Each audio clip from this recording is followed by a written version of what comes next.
Hi, everyone, and welcome back to the Strategic Business Influencer, my new series for leaders who know that in today's world, trust is the greatest competitive advantage. Our guest today is Art Powell, a luminary in the intersection of technology, entrepreneurship, and community. As the founder and CEO of Trinsic Technologies, Art has transformed the Austin-based IT solutions company into a tech powerhouse since its inception in 2005. With over 25 years of experience in the tech arena, Art has honed his expertise with industry names like IBM, PCOrder.com, setting the stage for his groundbreaking journey with Trinsic. Under Art's visionary leadership, Trinsic has emerged as a trusted name in the tech world, delivering services from strategic IT consulting, Trinsic Insider Experiences is what it's named, which I love, to proactive technology services and avant-garde cloud solutions. Their mantra is tech built by humans for humans, which I want to touch on later. They've combined that with their custom solutions for every client, and that has really carved a unique niche for them in the Central Texas tech ecosystem. I'm personally excited to have Art on today because he has spoke so much wisdom into my life, from leadership to business ownership and entrepreneurship to even my spiritual walk with God. And so I'm just thrilled to have him here just to share all of that wisdom with you all too. So I'm thrilled to welcome Art onto the series. Thank you for having me. I'm very honored to be here.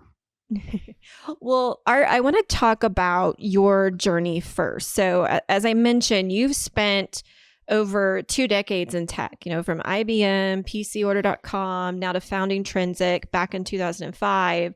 What inspired you to make the leap from working inside, a massive company to building your own IT solutions company? Yeah, I ask that question of myself quite honestly, quite often. It was one of those things. Believe it or not, we had 20 years now at Trinsic, and so I am approaching 30 years in the industry. Which congratulations. I think so. I'm just not ready to be that old yet, but apparently I am. I really made the jump because this was my third business. I'd had 2 businesses prior, and then I got really wrapped up in tech, and so I did. I have that entrepreneurial streak in me. I think it just wasn't going to go away. And so when I made the jump, I quickly realized that the relationship between IT tech vendors and companies were broken. They were based on mistrust. And one of the things I wanted to bring to the table was to bring trust, great customer service, but trust, because they didn't really understand what they did. I would be in these meetings with executives. I would be the director of IT, and they would sit there and hire someone who was making half the money, was making twice as much money as I did. They knew half the knowledge I did. But they would say things that I was saying over and over again, but they would say it, and all the execs would be like, well, looking at me like, Art, why didn't you tell us this? And I'm, trying not to jump on the table to start strangling people. But I realized, like, a prophet has no honor in his own home, and an IT guy has no honor in his own company. And I realized, A, I want to be the outside guy, and B, it really needed to be a relationship built on trust. And so I started Trinsic in 2005. We have definitely evolved. We're a lot different, probably a completely different company they were in 2005. But that's why I wanted to start it. And my wife gave me the ultimatum. This was the third business. And she was like, all right, this is it. Like, I'm going to let you do this one, but there's going to be no more after that. So I knew I had to make it work. So that's what I did. I love that your wife was the one who was like, you have to make this work. I love it. And you mentioned trust quite a bit, and IT is such a high trust, high stakes industry, especially when you're reporting to or working with CEOs directly, or the executive team, their leadership team. So I'm curious, from the Trinsic side, now that you're on this side, how have you and your company built and maintained that trust over the years with clients that you've worked with who depend on you for these mission critical systems to their business? Yeah, that's really difficult, right? And one of the things we talk about a lot internally at the company is once you break that trust, you can't gain it back. It's hard to really gain it back. And so one of the things we do is we be honest. When we make mistakes, we own it. We could cover a lot of the mistakes we made because people don't really understand what we do. And so the fact Sure. that we come to people and just say, yeah, we blew it, right? Is like this is it and this is what we're going to do, definitely gives us some goodwill. I mean, it's goodwill you can burn real quickly if you keep doing it over and over again. But so that's the first. Second thing is just understand that not all relationships are good. We are not a good fit for all companies. And I think Hmm. one of the things we've matured over the years is to realize, you know, we'll take about 80% of the people who are interested in us, we'll take them on, but we've done a better job going out of that 80%. There's probably 10 or 15% that we figure out it's just not a good fit. And so Sure.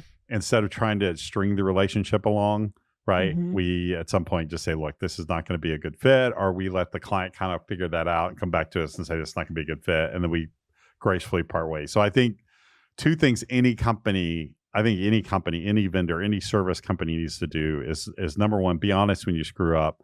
And number two is don't try to fit the needs of a company that's not going to be a good fit, because you're not going to be able to. It's going to be difficult. That's exactly right. And, I would say that's a lesson that we've definitely learned too. We're both service businesses in a way as well. And Yep. it's hard. And y'all might have seen this as well. We have found as we scale in different stages, there might be clients that were once a fit that now maybe aren't Oh yeah. for where we are. And that sometimes I feel like as a leader, the toughest thing to recognize is, when that ideal client profile changes or it should change, and how to navigate those conversations. So I love that you brought that up. Yep. And we've gone through that. I mean, we've gone through it Mhm. twice in the history of being a 20-year-old company. You're just going to do that. And we Right. went through a big round of that in, 22 and 23, even in some, some in 24, but it's hard to believe it's 25, but anyway, 23, 24. So instead of we grew a lot between 2016 and 2020, like around 21, 22. I think, Mhm. yeah, 22 was last year. We had a huge growth. We grew almost 40%. That was very painful. Wow. We weren't that small. And so the last 2-3 years, we've been cleaning house, both Mm. internally and both with our client base. And as new revenue comes in, we've been replacing it. We've been saying, okay, look, maybe you're not a good model. Some of those, obviously the last 18 months, there was a recession that wasn't a recession, but Right. we used that as an opportunity to replace that revenue with really, really good revenue and good clients on a different model that's actually more conducive to what we are trying to do as a company, and that has paid off dividends. It was painful, Mhm. but it was very, very effective. Yeah, and I think what you said earlier, even to integrity and then your decisions behind who you work with, really Yep. speak to the heart that you have as a company and your desire to truly service the client, the absolute, utmost, client service, world-class service that you can give, because you have to have those two things really clear amongst the team to do that. I'm curious, in your work, what are the most common IT challenges or blind spots that you see companies come to you with? And what do you feel is actually causing those? Yeah, most of the time we're hitting companies when there's a lot of pain involved, and sometimes the vendors getting thrown under the bus. Sometimes it Mhm. is the vendor's fault. I mean, we'll Sure. run into situations where we're just like, oh yeah, you were in an abusive relationship, so we get it. So, but sometimes it's because they themselves don't really have the operational infrastructure to be able to give the vendor what they need, and so that's one of you mentioned the Trinsic Insider experience, our consulting. That is one of the things we always lead with, because we really need to get to know the company organizationally, because it's both strategic and tactical. And particularly in technology, you can't just be tactical, because technology affects the strategic outcome of what you're trying to do. And if you focus only on the tactical, then you may end up getting solutions that just really are not going to support your the overview of where the company is headed and your strategic objectives. And so one of the first things we try to do is say, is this technology really lining up with what you're trying to do? And most of the Mhm. times it's not. Like that, at some level it's not. One of the things we do, and I recommend, companies don't even have to engage us with consulting. We would love that. But one of the things companies do, just go do workplace interviews. Go get an employee who's highly interested and go to them and say, go sit down for like 30, 45 minutes and talk to employees. Say, how do you use the technology and what's frustrating you and what's not frustrating you? And we've come back with answers that have shocked the executive level. Wow. And so, yeah, because employees aren't, if they feel like they're not going to complain because they feel like, well, maybe my job's at stake if I do that. But when there's a third party who comes in, they're going to open up, and we learn a lot of things, right? And a lot of times we'll have executives tell us like, oh, well, this technology is working great. And then we go talk to the employees and it sucks. So part of the objective of every company should be that the technology the employees are using actually helps them do their job more efficiently and better. And then the second thing is it should fit overall the strategic objectives of the company. And there's a fine art to that. And you really need to know someone who knows technology and knows how to talk to people and is people oriented. And that's why we say built by humans for humans. This technology isn't here for its own sake. It's not for us to geek out. I mean, we geek out, but I mean, that's we're geeks. So that's not it. But at the end of the day, the technology is supposed to be there to serve human beings. I mean, this is a problem with AI, which I'm sure we'll get into. And that's what people forget. And when people forget that, that's when they run into problems. And I love that you hit on that mantra, because that was going to be my next question. Where did that come from? What was the inspiration? Because I think you're right. You truly have to be able to know how to ask the right questions, but most importantly, listen, right? Yep. And I had a friend of mine when I was young. I can be a talker, and just shock, Paige. You would never guess that, right? I would never guess that. Never guess that. I can be a bit of a talker. And he told me one time, he said, you know what? He said it was the jaw of a jackass that killed 1,000 enemies, and it's the jaw of a jackass that kills many sales. And he's right. And one of the things we try to do is listen. I've gotten better with it as I've gotten older, but you need to listen to your customers and what they're trying to tell you. And I have a saying, and I tell the techs, it's like, just fix the problem. And if you can't fix the problem, you're not listening because you don't know what the real problem is. Yes. And that, that is part of the issues that you do it. But we came up with that mantra because we felt like so much technology was about trying to replace employees and trying to replace human beings instead of enhancing them and making their lives better and making their job better and making them more productive.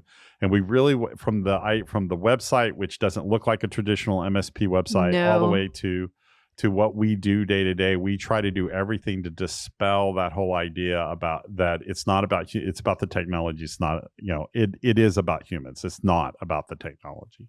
Yes. And I love that. And I did want to comment on the website, and I'll let you share the URL with everybody at the end. But Trinsic's website reads nothing like anything else I've seen in y'all's industry.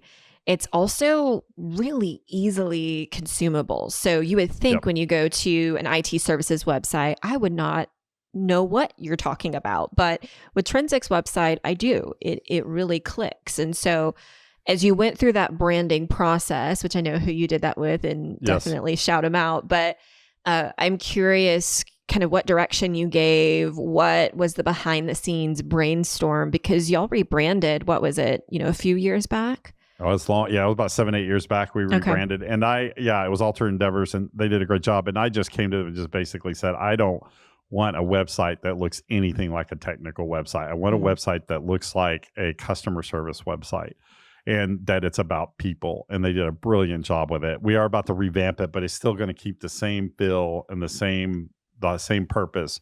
And I get compliments from executives constantly about our website.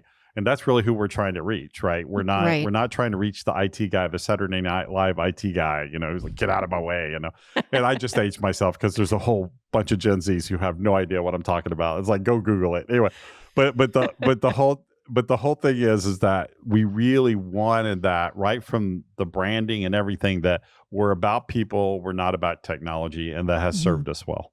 Yeah, absolutely.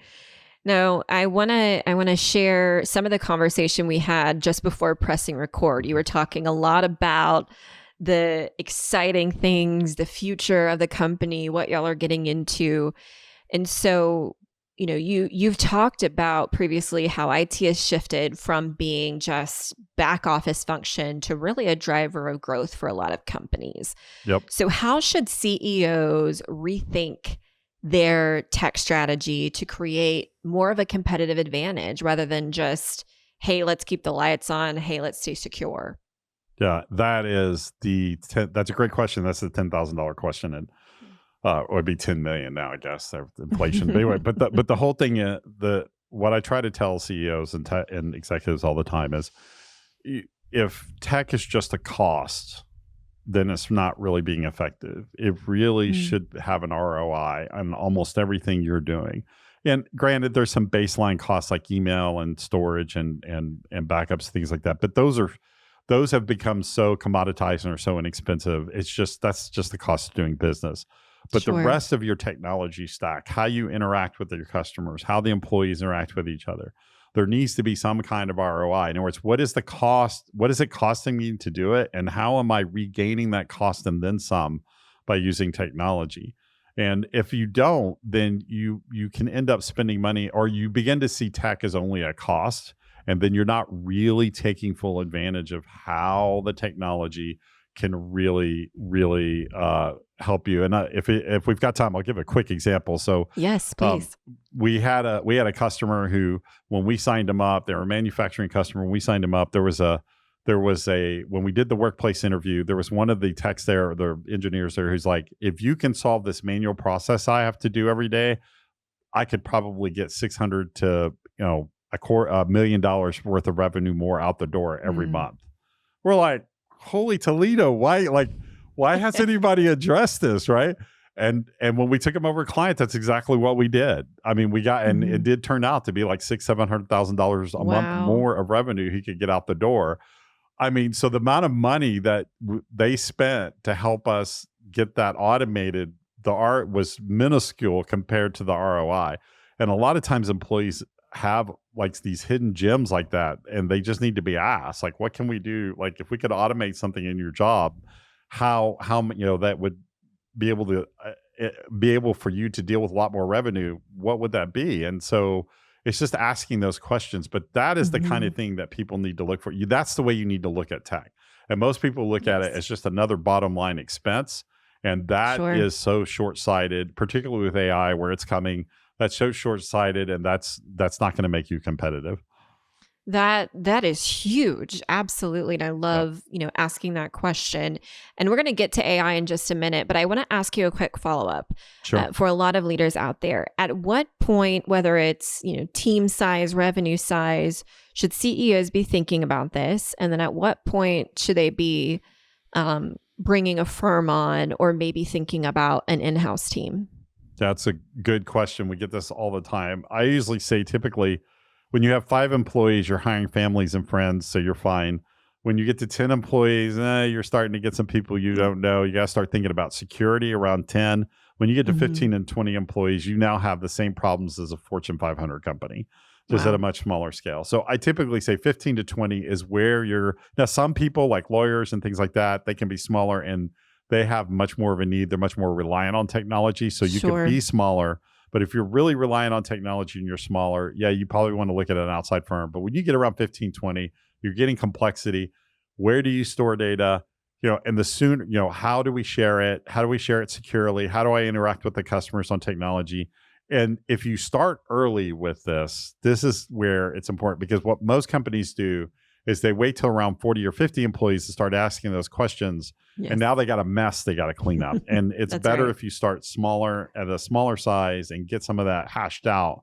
And then as you get bigger, you're going to have more of a foundation laid, because a lot of times we're coming into these 40 to 80 employees and they're a mess. And we're having just to get a foundation laid before we can even get to the ROI and address some of these other issues. So be proactive. That's the key. Yes. And you can do it incrementally. I mean, that's the thing. But I think some people think like, I'm going to spend $10,000 a month and hire this outside firm. No, you can do things more incrementally, even just bringing outside a consultant to come in and just help you lay out what you need to do. And then maybe have them bring someone in periodically to check things. And then once you start getting bigger and you can afford it, because when you get around 20 to 30 employees, it's going to be cheaper for you to farm this out on a fractional basis than to hire someone internally. When you get up to 50 to 75 employees, you're going to need someone who's a little more, they don't have to be a technology expert, but they need to be more tech savvy. They need to have maybe some kind of background in tech, and they can help you but yet understand the company objectives and can interface with those outside vendors to make sure that they're lining up to what you're trying to do. Amazing. Well, that's incredible guidance just as leaders are thinking about scaling and how to approach it. So I appreciate you answering that. No problem. I'll probably get to the most loaded question of this conversation, which is AI. So AI, as you mentioned, transforming every single corner of the tech world. So from your vantage point, what is hype? What is real? Oh, we could do an entire podcast just on this, but I'll try to keep it brief. What do CEOs most importantly need to pay attention to? Yeah, that's really the key, right? So look, it's not hype, but it is hype. That's the only way I can describe AI right now. So I've been actually watching AI for about 10 years. I've really been watching it closely for about the last 5 or 6 years. Shocked as I was one of the first guys, the first 100,000 people in ChatGPT 3 who saw it and was like, oh my God, how did they do this? And so what people forget is AI has been around a long time. There are many forms of AI. Generative AI, which is what ChatGPT is, which is what Claude is, which is what Grok is.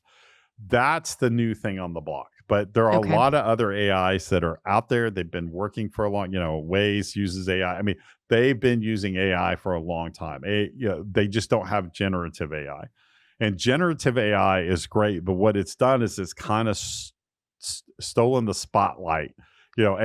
Generative AI is that prima donna in the tech world. It's like, I want everything focused on me. And because of that, people are missing it. They're missing the shortcomings, and they're not making wise decisions. I think it was a major research firm. I can't remember which one, well known, but maybe Gartner. But one of them recently came out and said 73% of all AI projects fail. And they said the reason why is that, and this is recent, this was like the last 18 months or something. So this wasn't like on the old stuff.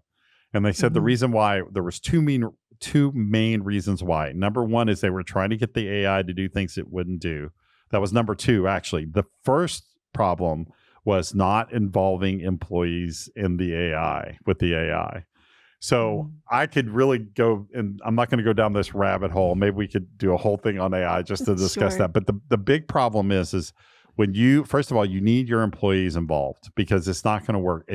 This remind me so much of the 1980s when in 90s, late 80s, early 90s, when computers came out. I was actually there alive. Thank you very much. And so I was actually working as an adult, and when they dropped computers in, like to odd places, you couldn't just say, oh, well, we're integrated. That's not how that worked. Like everything was manual. So you had to get all the data and find a way to get it manually into the computer. And then when it was done, it had to print it out manually, because that's why we have printers, because all the rest of systems were still manual processes. And that's what AI right now is in the same boat. You can't just drop AI in and go, we're integrated, right? Sure. If you really want the efficacies of AI, if you really want to make your employees productive, then what you need to do is you need to integrate it with your back end. And to integrate it with your back end requires you find a way to get the data in, you find a way to get the data out.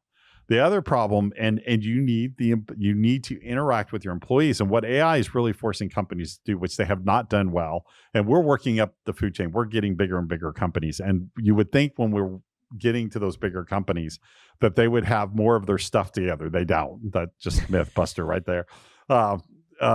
Spoiler alert. And so when you get what AI is forcing companies to do is really look at their tech stack, really look at their operational procedures. And the other thing it's forcing them to do is look at their data, because companies really aren't taking advantage. I mean, there are some non-AI things you can do with data.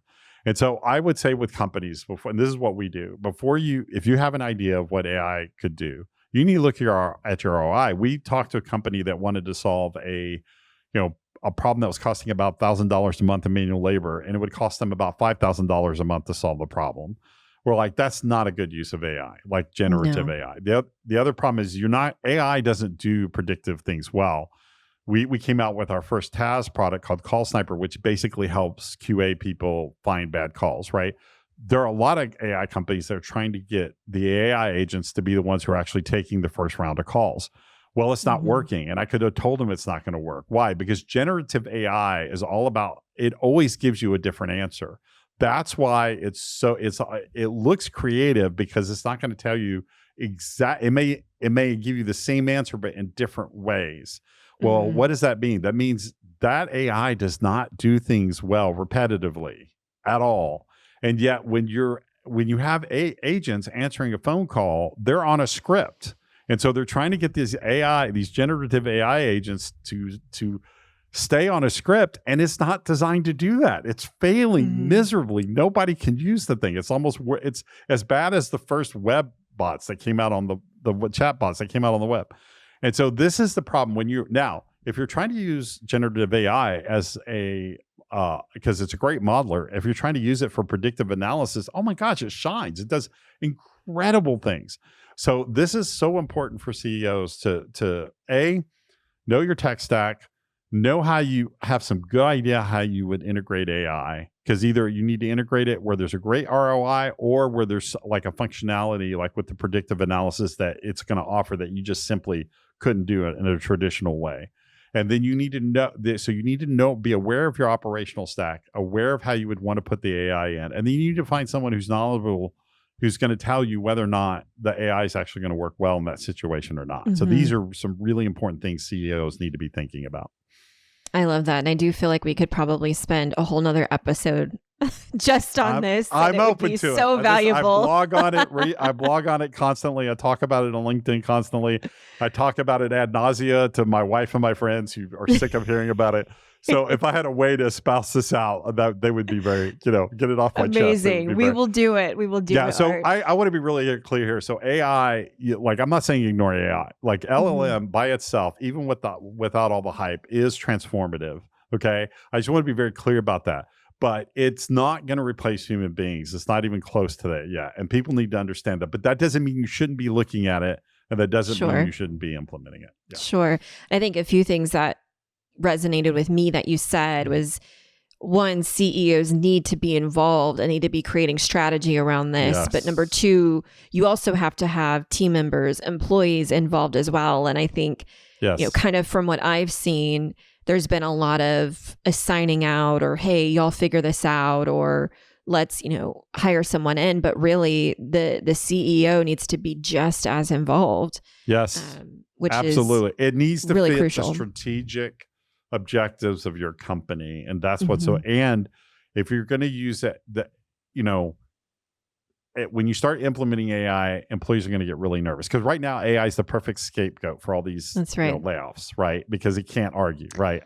That's right. I think very few of these, I'm implementing AI, I know what it can do, what it can't do. And like Microsoft's like, oh, we're going to, and all these we're going to lay off all these employees. And anyway, but because of AI, I'm like, okay. But the whole thing is that they're going to get nervous, and that's why getting them involved in the process and then letting them help you find those gems where the AI will make their life. Because here's the thing, 10, 15, maybe less than that, 5, 7 years from now, if you don't have AI implemented, even if you're a small company, your A and B employees are going to go work for a company where AI is implemented. That's going to make their life easier. So if you want to retain your talent, you need to be using AI to make their job easier. If you're not, that's where you're going to get left out. Wow. That is great perspective. And I had never thought about it from that lens. And you're so right. So yes, we'll come back and revisit even in a longer episode. I would love that. I would love that. Yes. No, there are two questions that I love to ask every entrepreneur. And so my first question for you is, who are you in addition to being a CEO? Well, first of all, I'm a video game player. So that's where I get. So play a lot of RimWorld, No Man's Sky, a lot of open world survival games, Minecraft. I've been playing Minecraft since version 1, maybe even before version 1. So every year at our company, we set up a big, nasty Minecraft server on our cloud infrastructure. We call it multimedia testing. And we bring all the kids in, and we have a good time, and we play. That is so cool. All the kids and all the adults who are children, we play and have a great time. And then, the other thing that I've been at the same church. I got born again when I was 21. I teach theology at about a 4K member church, 4, 6K member church. And that's what I do. That's who I am outside of work, right? And that's important to me. I think every CEO needs to have something they identify with outside of their job. You can't let the job identify you, because number one, it's going to go away. You can't be CEO forever. And number two, it's so consuming, and it can consume you, your identity and everything. And one of the proudest accomplishments that I ever have is the two proudest accomplishments that I have is that I go to bed every night and I sleep like a baby. My conscience is clear. I've done everything I could possibly do the right way. Not saying I'm perfect. And then number two is my wife of 34 years still wants to spend time with me. And that, and my children seem to want to still have a relationship with me. And that to me is more valuable than any type of other success, because those things are eternal. Me being a CEO, that's temporal. Yeah, absolutely. Could not agree more. And congratulations as well. That is such a huge accomplishment for your marriage. Well, and she's Hispanic, and I still have all my members of my body, and I consider that so you're lucky. A huge accomplishment. That's difficult. I did that. I pulled it off. So. Absolutely.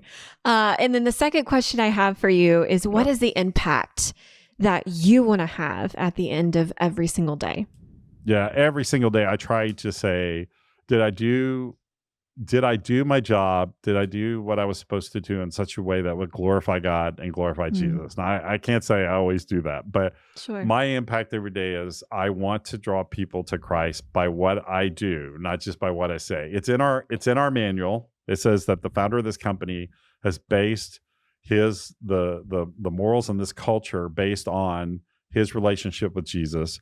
And so that holds me to a standard. Like I did that on purpose because I want them to know, A, where I'm coming from, and B, that, I want to be called out if I'm not doing that. And so every day, my goal is at the end of the day, I've glorified Jesus, I've glorified God by what I do, by the love I show for people, by the patience, by the forgiveness, by grace, the things that God has done for me, that Jesus has done for me, that I'm willing to do it to others. And that is my objective. And if I do it, then I'm a happy camper that day. Well, that's beautiful, and also requires so much responsibility and requires a lot of accountability, as you said. Yes, so I appreciate you sharing that. Art, if people want to follow you to hear all of these incredible thoughts and also learn more about Trinsic, where can they go? Yeah, on LinkedIn, you can just look me up, Art Powell Trinsic. It should come right up. I have enough followers now that it should come up. And then if you want to check our website out, just go to www.trinsictech.com. That's TRINSE, Trinsic, TRINSICTECH.com. You can check our website out, but feel free to follow me on LinkedIn. I post about 2-3 times a day on AI. I do blogs on AI. So I am all about AI right now. So you will get an education. So.